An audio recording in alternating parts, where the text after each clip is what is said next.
Hello, everyone. Welcome back. It's the 2023 kickoff for the NFL season. That's right. We have the Chiefs and we have the Lions tonight. Thursday Night Football.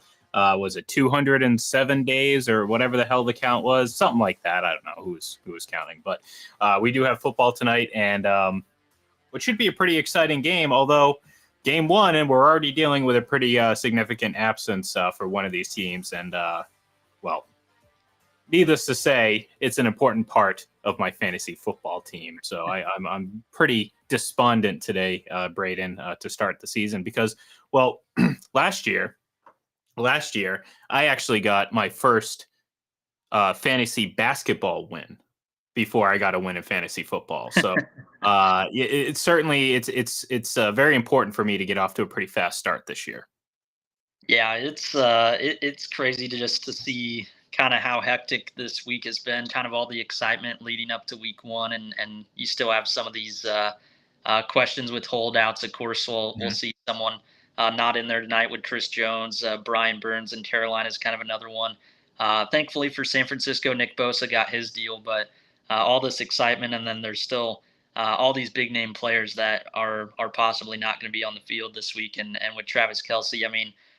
The durability that he's had has been pretty crazy. I think first time since maybe his rookie year or at least his second season.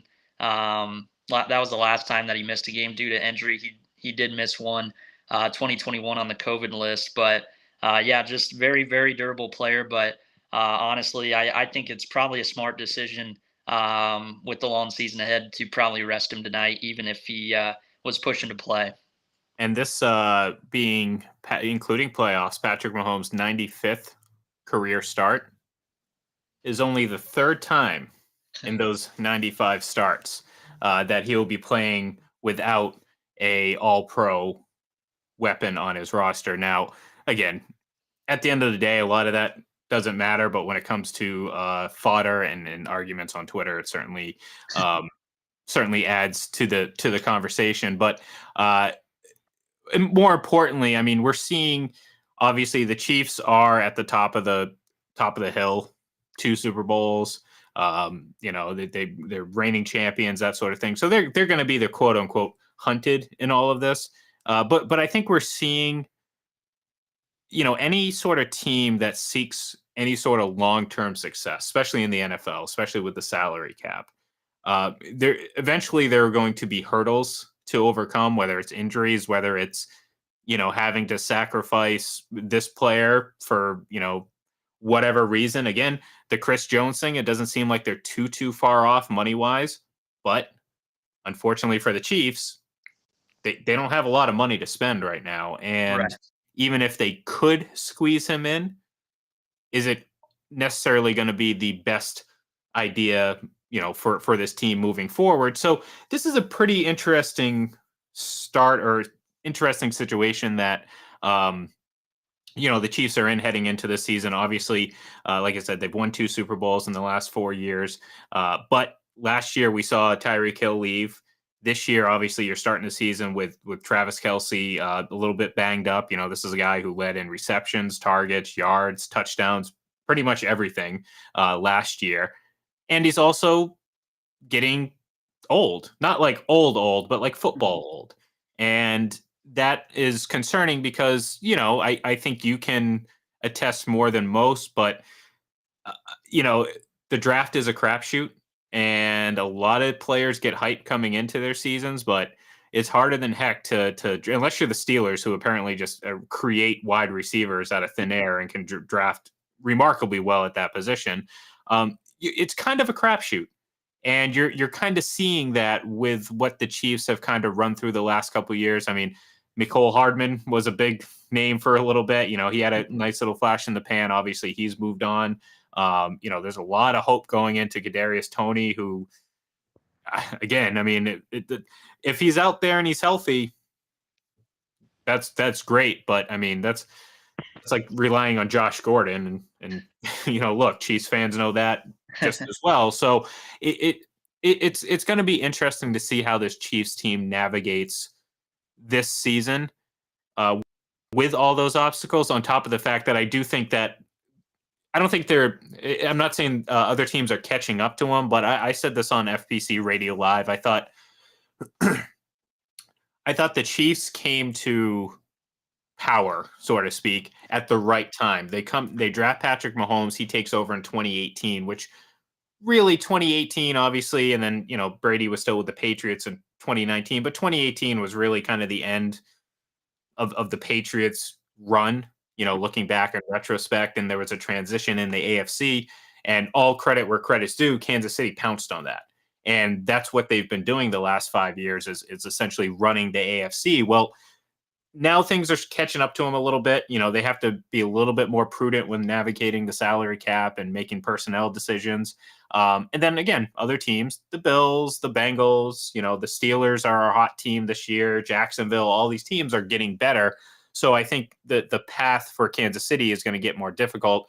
That's where I think the fascination is for Kansas City coming into this season to be the first team to repeat in 20 years.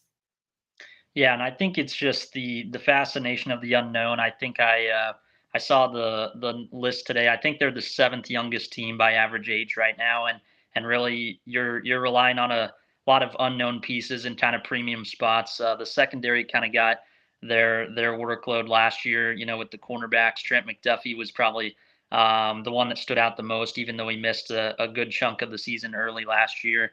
But yeah, I mean, just outside of Mike Dana, who's been more of a rotational piece. You really don't know what you have yet on the defensive line without Chris Jones, a couple rookies this year, Felix Anadike Uzama, and then at defensive tackle, Keandre Coburn. And then you're looking at receivers like Rashee Rice and Justin Ross kind of looking to fill the gaps there on offense. So I think that's kind of the biggest thing. Just all these unknown pieces. What are they going to be able to do right away? Obviously, so hard to get production from rookies, but the Chiefs have been able to kind of find, I think, pathways to mix guys in with certain packages right away. And then, as Brett Beach kind of talked about with the receivers last week, I mean, it's finding the right time to kind of graduate them to being kind of bigger role players in this team. And I think that's something that's definitely helped. Is I think they've found versatile skill sets, and it's kind of made the groups more well rounded as they're kind of having to change and adjust and get younger in those spots. And look, I think a lot of this is ultimately going to also fall on Andy Reid too. And look, and that's one of the reasons why, obviously, in addition to having Patrick Mahomes, but one of the reasons why you can sit here and say, okay, there's a lot of different pieces. There's a lot of change. I mean, you don't have Tyreek Hill anymore. You're not going to probably get another receiver of his caliber, but that's fine. I mean, you there's not too many receivers out there that are as good as Tyreek Hill. Other teams have won without Tyreek Hill, so how can we make the most of what we got? And we've seen that from Andy Reid, not just with the Chiefs, but with his time with the Eagles as well. They never really had, aside from that time with Terrell Owens, they didn't really have a huge big time receiving core. I mean, Hank Baskett was a guy, Freddie Mitchell, Fred X. I mean, the guy's more of a punchline than anyone remembers him as a wide receiver. So if any coach can make it happen, it's going to be Andy Reid. But the biggest problem, though, it may not be the wide receivers. It may not be the absence of Travis Kelce. Mm-hmm. It may be Chris Jones. Right. And his importance, and I brought it up when we spoke a few days ago. One of the worst teams in the league when it comes to getting pressure on quarterbacks when he's not on the field. And for a team that, like you mentioned, is, this isn't the secondary of a couple of years ago with Tyrann Mathieu and all the veterans in the backfield. This is a team that I think certainly took advantage of having a pretty solid pass rush last year and the ability to kind of disrupt things up the middle. Obviously, a big reason for that was Chris Jones, but that's the other thing here. I mean, this Chiefs defense, it's good enough to win in this league when you have Chris Jones. What's it going to be without him? And I'm not one that, I'm not going to sit there and pound the drum for defense wins championships. Absolutely not. I actually believe the exact opposite. I think when push comes to shove, it's more so the offense. But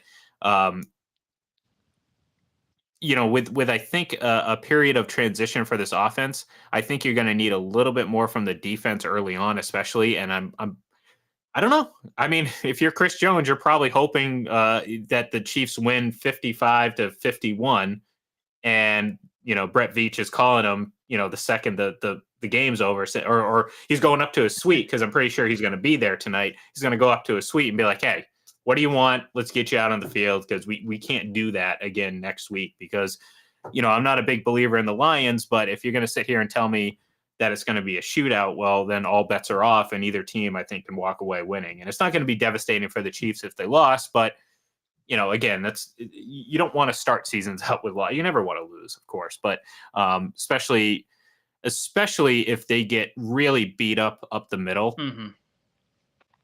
then all the bargaining power goes to Chris Jones, and it's all in his court. There's not, that's pretty much it. Yeah, and I just think back to how this Lions team has kind of built the offensive line, really powerful offensive line for how young they are. Penei Sewell's probably going to be their best piece, I think, tonight. But Frank Ragnow in the middle, very tough lineman, played through some injuries the last couple of years. So this is an offensive line doesn't get a lot of credit, but they kept Jared Goff clean, and then you add in that Goff had the best touchdown interception ratio last year. I think he's only had 15 interceptions in his 2 years total with the Lions. So a guy that's been able to take care of the ball, make smart decisions, quick decisions, and you mentioned it could be a shootout. I'm really interested to see how Jahmyr Gibbs does in his NFL debut tonight. Very versatile piece. Obviously not a traditional running back. Probably one of the best route runners I've seen the last couple of years coming out of college. So I think they're going to try to get the ball to him very early and often, and really just fascinated to see how well he's able to do tonight. But I think this Lions offense was probably the biggest reason that they had that 8-2 finish last year, and just Jared Goff. He's done a really good job of kind of going from a bridge quarterback in Detroit to being a top leader on this team. Yeah, and it's pretty funny because I'm not going to say everyone did because I don't even think I believe this because I was never really a big Matt Stafford guy, but I mean the people that said that the Rams clearly won. Now, okay, they won a Super Bowl, but you can, if Detroit can somehow do something. Now, again, I'm talking about a team that hasn't won a playoff game since before my mother was alive, let alone us.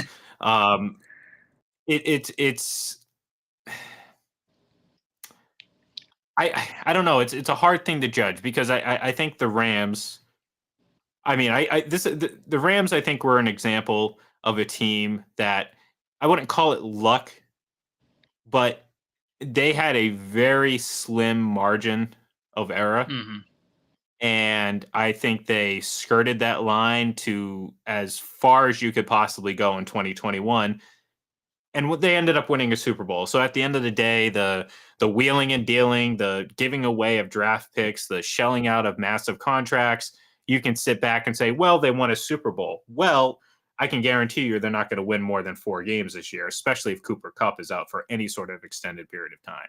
So at the end of the day, the Lions have started to kind of build something. And you can't say that Jared Goff wasn't a big part of that. Yeah, the culture change, but you need some consistency and leadership at that positions, especially. And I don't know if they necessarily had that before, even with Matt Stafford. I think you got that with Jared Goff because I think Jared Goff's a humble guy a former first overall pick who obviously, again, right out of the gate, Carson Wentz is so much. Well, what's Carson Wentz doing now? Okay, he's the Ben Simmons of the NFL. I'd much rather have Jason Tatum. Now, I'm not saying Jared Goff's Jason Tatum, but you know what I'm saying. Like it just didn't work out the way everyone thought it was going to be. Now Jared Goff's a pretty solid quarterback. He's not an elite quarterback, but he's capable of elite play.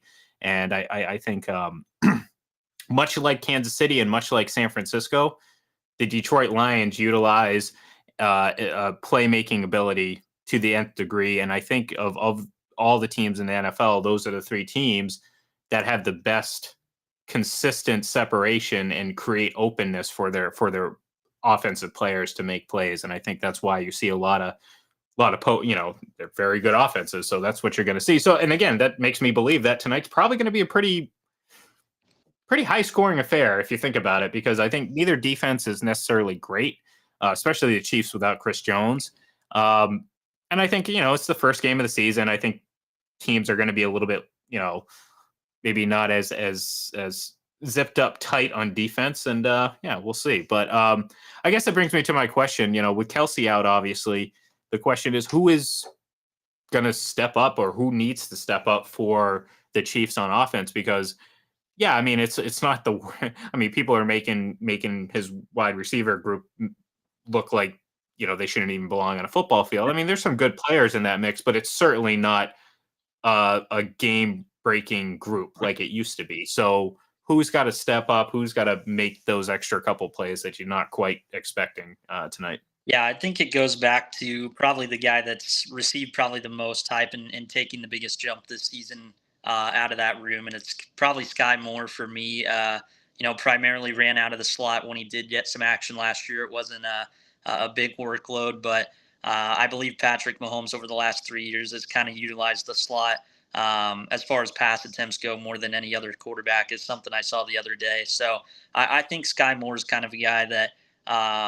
It takes a while to kind of gain trust from Andy Reid in this offense with how intricate the wide receiver position is. So, seeing how much belief he's kind of gained from this coaching staff this offseason, entering year two, I think that's a good sign if you're a Chiefs fan. And I'm just interested to see, what kind of usage and what kind of routes he's really going to be asked to do early on. I think it's going to be a lot of quick game stuff, similar to what we saw him do well with at Western Michigan. So Sky Moore is probably the top name to me, and I think obviously if he lives up to the expectations of taking that big jump this year, I think he's going to be a huge piece in kind of keeping the Chiefs at the top of the AFC this season. So I guess the next question, I guess, is sort of similar, but I'll say this: we'll start with the Lions. For who's going to be the outside of quarterback? Let's forget quarterbacks; they're always going to be the X factor by default. But outside of the quarterback, we'll start with the Lions. Who's the biggest factor for them to win this game? It could be on offense, it could be on defense, it could be a group. Who is it? Who's got to step up? Yeah, I think I got to go with a guy that obviously just faced this Chiefs team in the Super Bowl last year on the losing end. C.J. Gardner-Johnson is the guy that comes to mind. So obviously a very versatile guy, can kind of line up in different parts of the secondary. And I just think he's kind of, out of all the guys in that secondary, probably is able to match the speed of this Chiefs wide receiver room or the pass catching room the most. I think that's going to be a sneaky part of his game, even though he's kind of known for big hits and being able to make those tough tackles in open space. So C.J. Gardner-Johnson on the back end is probably the biggest X factor that I'm looking for Detroit. All right, same question, but for the Chiefs, and I'm going to guess, is it someone on the defensive side? Yeah, I think I'm really intrigued to see how a new linebacker Drew Tranquil does.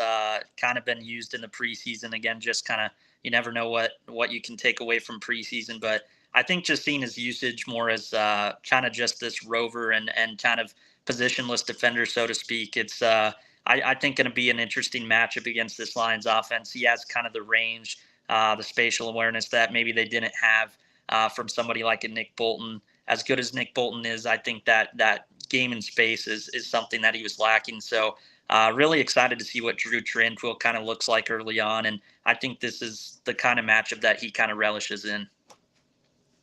All right, let's just do it. Let's make our picks for the night, unless you're somehow not going to pick. How some people don't. It's like, no, I'm not going to pick this game. No, we're going to pick this game. I said it before. I think it's going to be a pretty high scoring game. I'd love to pick the upset early, but I'm going a little reverse psychology here, and I'm going to pick the Chiefs 34-31. Couple field goals from each team. I think you're going to get a mix of nice passing and rushing touchdowns, and it's just going to be, there's going to be a lot of offense in this game. Not the 55-51 matchup we saw the last time between these two quarterbacks, but certainly we're going to get a good show from our opening night. So I got the Chiefs winning 34-31. Yeah, I agree with you on the points. I just you kind of mentioned earlier, I think the the Lions, I can't remember the exact ranking. I believe they finished last year bottom three in scoring defense by the end of the year. Both teams were top five in scoring offense last season. Chiefs number one, Lions number five. So I do think we'll see a lot of points. I got Chiefs 31-23. I just think there's something about you kind of see the teams raising their banner. I think it just means a lot to kind of get the job done right away, basically. And there's been some upsets in the past for defending champs on that banner night, but I think Andy Reid and kind of just how historically hot they've been. Week one, he's 9-1 with the Chiefs in week one, and I think just the kind of preparation that they do. Not all the teams play their players in the preseason, but I think just kind of that process that they take to get their guys ready to go week one is going to show up. I think tonight in a close one and in a shootout. And I'm just excited to hopefully see a lot of offense. So 31-23 Chiefs is what I got tonight. Hey, that wouldn't be a bad opening night. I'm not going to complain. So that's it for us. Thank you, everyone, for tuning in. Enjoy tonight's football. We'll be back Sunday. We're going to wrap up the rest of the week one, give our picks, and do all that fun stuff like we do every single football season because it's football season again. So thank you, everyone, and we'll talk to you then.